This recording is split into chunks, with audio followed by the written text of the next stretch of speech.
Et salut à tous et bienvenue dans le Comics Club. On se retrouve pour une vidéo retour lecture. Une vidéo retour lecture assez légère parce que j'ai pas eu le temps de beaucoup lire depuis la dernière. Grosso modo, j'ai lu surtout des mensuels. Donc ceux-ci que je vous ai présenté dans la précédente vidéo bilan d'achat. Donc j'ai surtout lu ça. Et j'ai lu un petit comics en plus dont on parlera après. Et je suis en train de lire. Alors, attendez, je dois l'avoir sous la main. Voilà, je suis en train de lire le mensuel X-Men, le premier. Enfin, le numéro 5. Voilà, je vous ferai un retour là-dessus parce que j'ai encore le 6 à lire. On va faire rapide parce que les mensuels en ce moment c'est pas complètement fou. Le 14, donc, toujours dans l'ère Blood Hunt. Commençons par le sommaire du Amazing Spider-Man Blood Hunt, du Super Spider-Man, du Spider-Boy, du Avengers, du Immortal Thor et du Invincible Iron Man. Vous savez que parmi tout ça, je lis seulement le Amazing Spider-Man, le Super Spider-Man, le Avengers et le Iron Man. Je lis pas du tout, enfin je lis plus Spider-Boy et Thor. L'épisode Spider-Man par rapport à Blood Hunt, c'est pas terrible.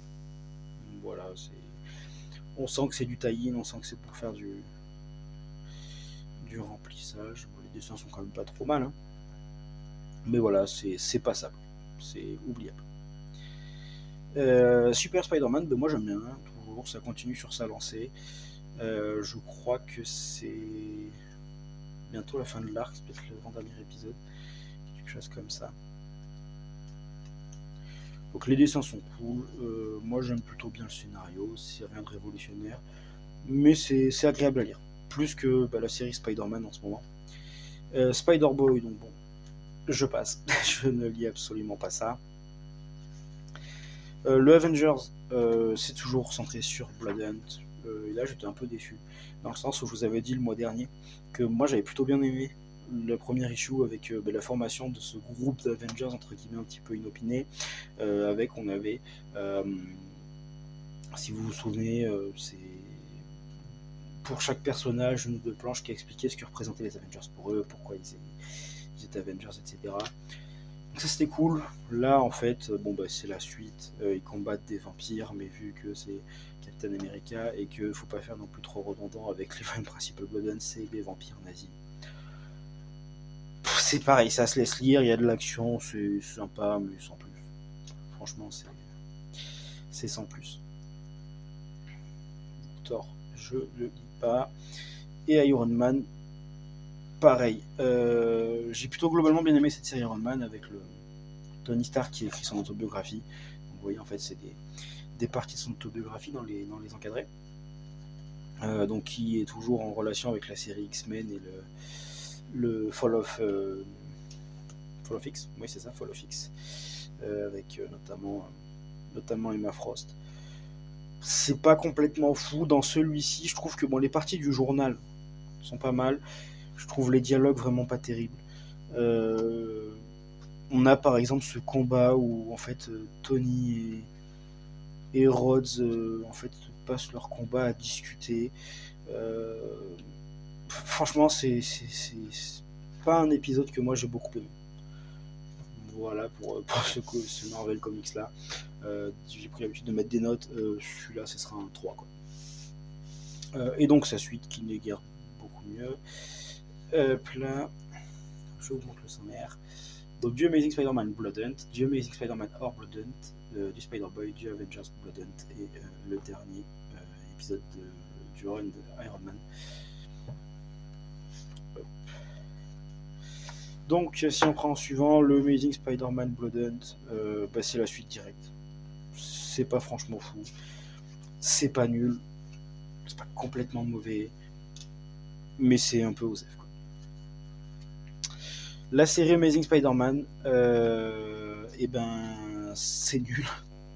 Mais on a un bon dessinateur, c'est de Marge West et de McGuinness. Vous voyez, genre ce Spider-Man, moi je le trouve vraiment très très beau. Cette planche, elle est très belle.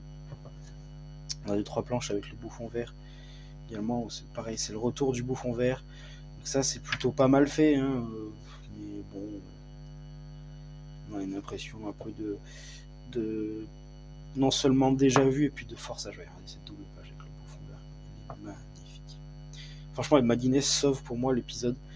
Parce que autant je me suis dit c'est vraiment nul, autant les dessins je me régalais. Je m'arrêtais sur chaque planche, enfin vraiment, les dessins sont vraiment très très bons. Mais voilà, en fait ça sent que c'est un peu forcé parce que dans l'histoire, si vous n'avez pas suivi, Norman Osborn a été purifié de ses péchés par le Rédempteur. Il était devenu, cette planche elle est top aussi, il était devenu gentil, il était devenu le bouffon doré pour aider Spider-Man. Regardez-moi ces plans. Franchement, cet épisode en termes de dessin, c'est un régal. Et du coup, il fallait un prétexte pour le faire redevenir méchant, etc. Je trouve ça un peu forcé. Il y a, si vous avez vu en VO aux États-Unis, Spider-Man qui va plus ou moins devenir le bouffon. Cette série-là, elle est pas pour moi. Je continue de suivre parce que c'est Spider-Man, parce que je veux la continuité, je veux savoir ce qui se passe, etc.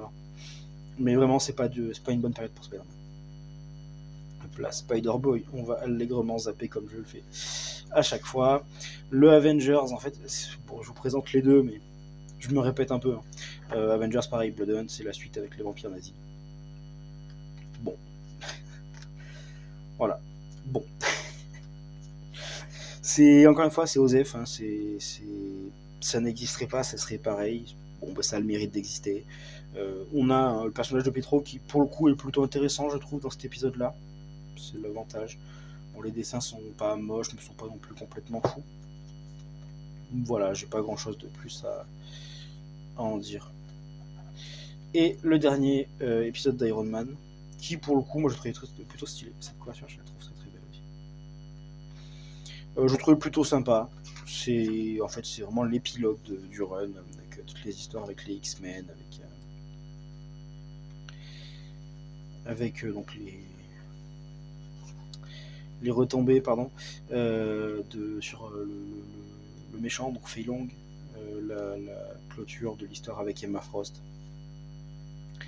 Voilà, c'est plutôt une bonne fin. Moi, ça me donne envie de voir la suite, parce qu'à la fin, ça annonce des petites choses, rien de transcendant, mais ça annonce des petites choses.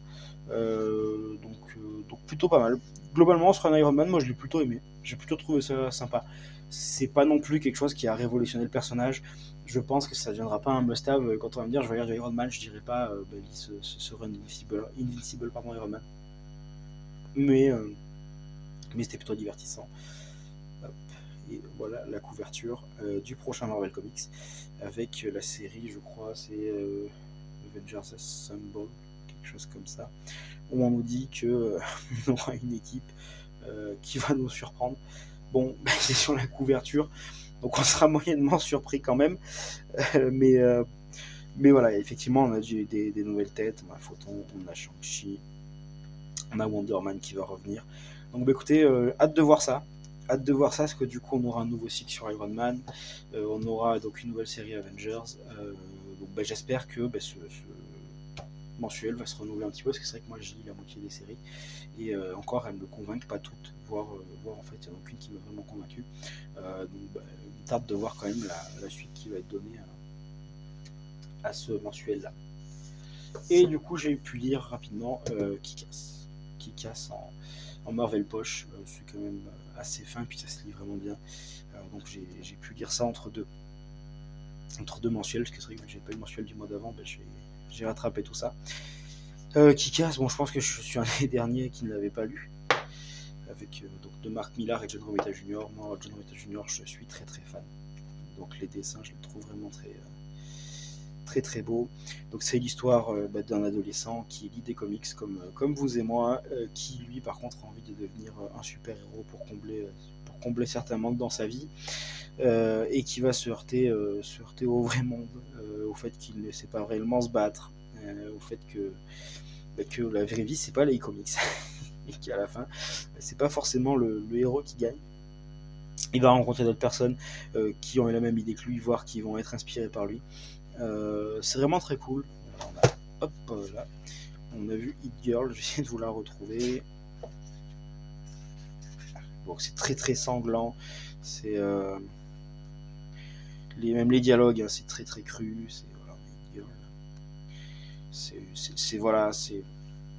ça se veut en fait un petit peu un petit peu sombre pour montrer que voilà, on a une girl également, pour montrer qu'en fait la vie c'est pas les comics, c'est que la vie elle est dure. Donc voilà, il va rencontrer d'autres super-héros, certains qui vont le trahir, certains qui vont l'aider, certains qui vont vouloir le recruter.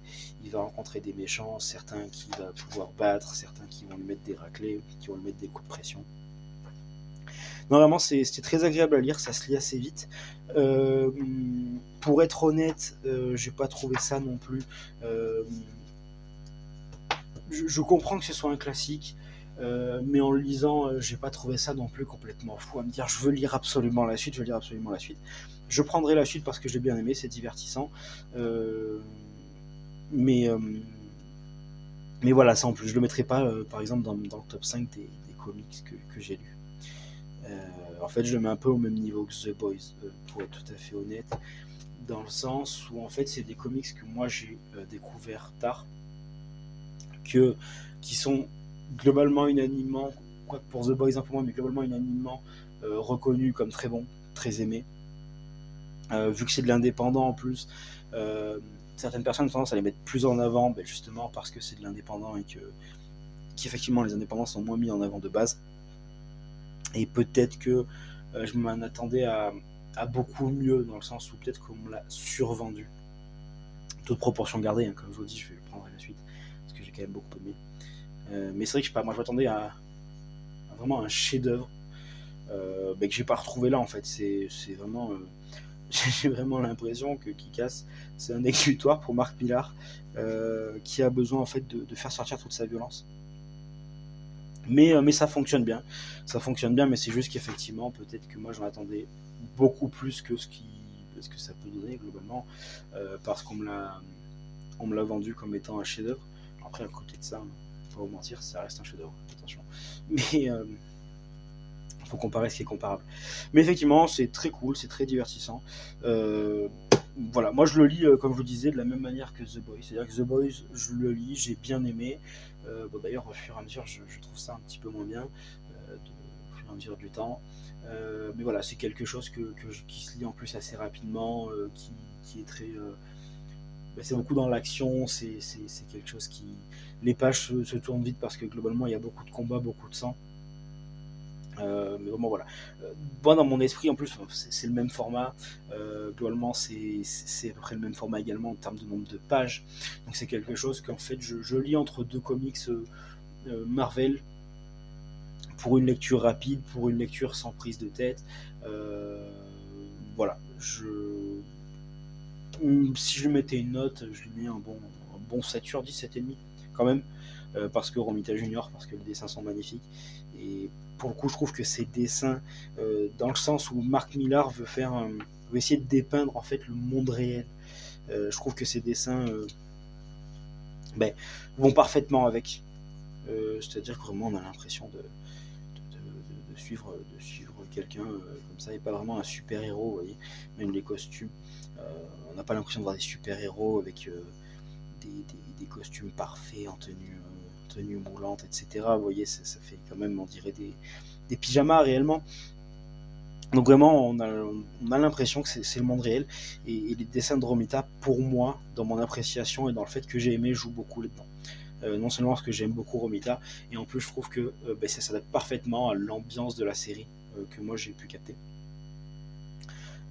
Mais voilà, effectivement, c'est un très bon comics. Moi, j'ai peut-être été un petit peu... je suis peut-être un peu plus mesuré en fait par rapport à ce qu'on m'a vendu. Parce que bon, j'ai l'impression que je dis que du négatif depuis tout à l'heure. C'est absolument pas le cas. C'est juste que moi, on m'a vendu un chef-d'œuvre, et moi, j'ai trouvé un comics très divertissant, mais pas plus, quoi. Voilà, c'est tout ce que j'ai lu pour le moment. J'essaye de relire rapidement les X-Men et l'Absolute Power pour vous faire un compte rendu. Prochain compte rendu, je pense que ce sera, parce que je l'ai lu également, mais je vais faire une vidéo un petit peu plus spécifique, un petit peu plus longue, sur la série Nightwing de Tom Taylor. Et puis moi je vous retrouve donc pour ces vidéos là. Si vous voulez pas les rater, n'hésitez pas à vous abonner. J'essaye de sortir à peu près une vidéo les mercredis et samedis. Je risque d'en rater parce qu'effectivement je ne trouve pas forcément toujours le temps de tourner des vidéos, mais j'essaye de me tenir à peu près à ça. Je vais également essayer, comme je vous disais dans la vidéo précédente, là j'essaie de travailler sur des miniatures, essayer de trouver une espèce de charte graphique qui m'appartiennent sans non plus que ça me prenne énormément de temps à faire. Donc je vais essayer d'améliorer un petit peu tout ça au fur et à mesure. Donc pareil, comme dans chaque vidéo, je le dis, n'hésitez pas à mettre un petit commentaire si vous avez des conseils, des choses que vous aimez, qu'il faut que je garde, des choses que vous n'aimez pas, qu'il faut que je change. N'hésitez pas, j'en tiendrai compte avec plaisir. Voilà, écoutez, je vous souhaite de bonnes lectures et à bientôt dans le Comics Club.